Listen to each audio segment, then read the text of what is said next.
Bonjour, le Cercle des volontaires est venu aujourd'hui à la rencontre de Dominique et de l'ACCEIPICA pour parler de géo-ingénierie. Bonjour Dominique. Bonjour.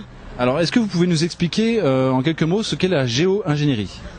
Donc très bien, donc tout d'abord je vais quand même présenter l'ACCEIPICA très rapidement.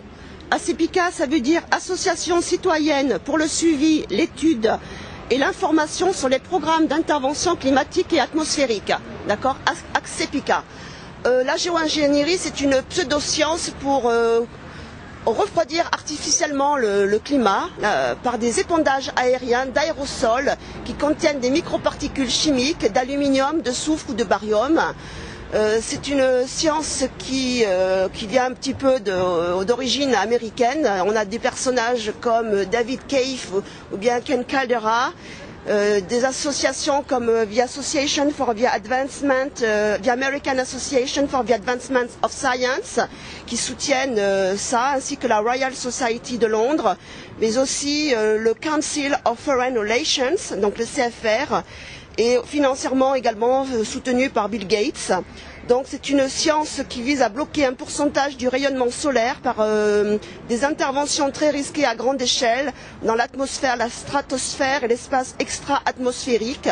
Donc ceci, c'est déjà en vigueur et serait pour effet de modifier les températures de la planète et la configuration des précipitations sans pour autant s'attaquer aux causes du réchauffement climatique, tout en augmentant en fait l'effet de serre, en détruisant un peu plus la couche d'ozone, parce que le soufre mute en acide sulfurique, et donc en détruisant un peu plus l'ensemble de l'écosystème, en modifiant le pH des sols, mais aussi en impactant notre santé, parce que ces microparticules, ces nanoparticules ne vont pas rester en suspension, elles descendent et elles s'infiltrent dans nos voies respiratoires, notre cerveau, nos muscles, et donc on assiste à de plus en plus de problèmes d'asthme, de problèmes également d'Alzheimer, et puis de maladies neurodégénératives en général.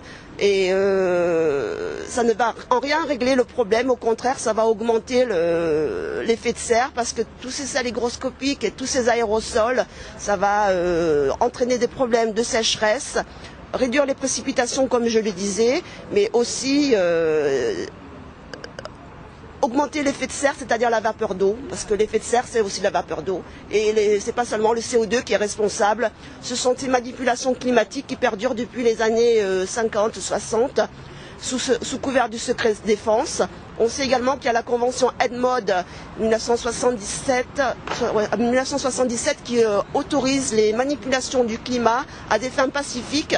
Donc la voie est ouverte à tout, et on peut se demander si l'effet de serre qu'on observe, les problèmes qu'on observe, c'est pas dû à toutes ces manipulations climatiques qui perdurent depuis au moins 50 ans. D'accord. Alors, d'après Wikipédia, on sait ce que ça vaut, le concept actuel de géo-ingénierie concerne la manipulation délibérée du climat terrestre pour contrecarrer les effets du réchauffement climatique dû à l'émission de gaz à effet de serre. Donc ça rejoint ce que vous disiez.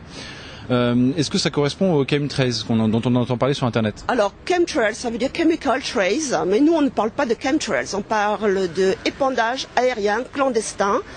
Chemtrails, c'est opposé à contrails.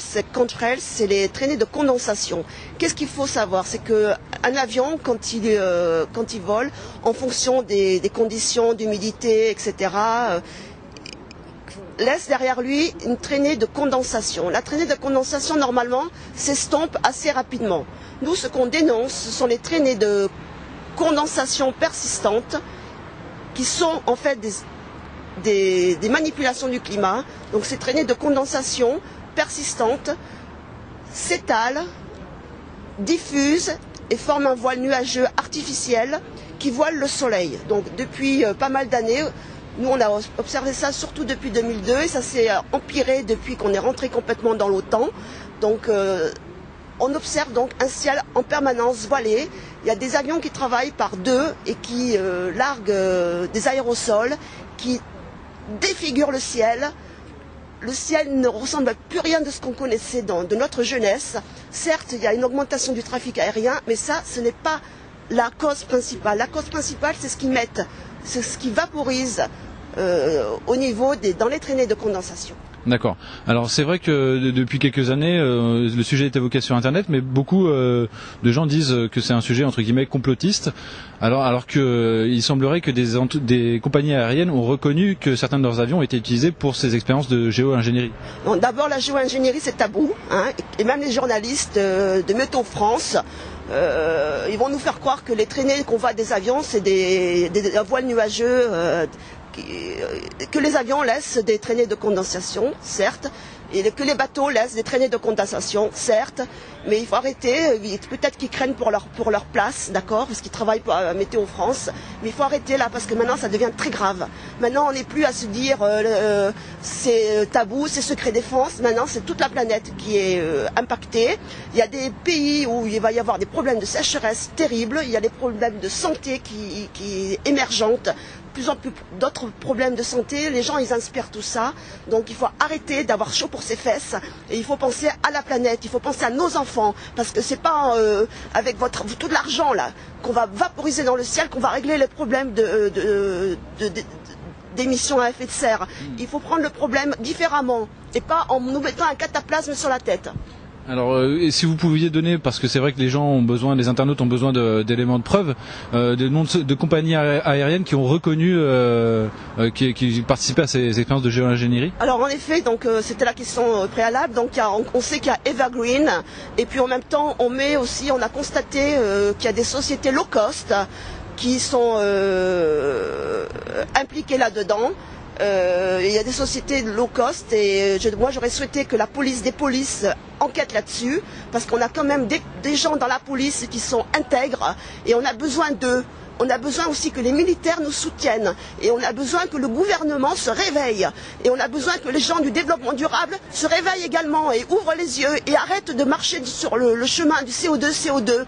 Il faut penser que la géo-ingénierie, ces manipulations climatiques qui perdurent depuis 50, 60 ans sont également responsables de la situation actuelle. Réveillez-vous et que la police nous aide. Eh bien Dominique, merci beaucoup pour votre témoignage et pour votre action. Merci.